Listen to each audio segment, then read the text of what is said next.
திருச்சடங்கு என்றால் களுவாஞ்சிக்குடியில் விழாக்கோலம் கூடும். அந்த அடிப்படையில் இந்த திருச்சடங்கு 8 நாட்களும் அம்பாளின்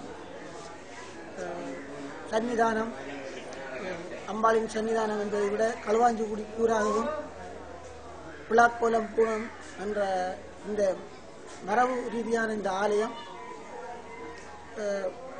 தரிசிப்பதற்காக உலகம் பூராவும் இருக்கும் களுவாஞ்சிக்குடி வாழ் மக்கள் மாத்திரமல்ல பல இலங்கை எங்கும் பறந்திருக்கும் களுவாஞ்சிக்குடி மக்கள் அனைவரும் இங்கு வந்து அம்பாளை தரிசிப்பதற்காக தமது நேர்த்தியை நிறைவேற்றுவதற்காக இங்கு வருவது வழமை.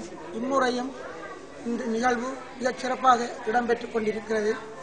ஆகவே எல்லாம் வல்ல கண்ணகி அம்மனின் அருளும் ஆசியும் இந்த மக்களுக்கு கிடைத்து மென்மேலும் வெற்றி பெற வாழ்த்தி அம்பாளின் அருளை பிரார்த்திக்கிறோம். நன்றி.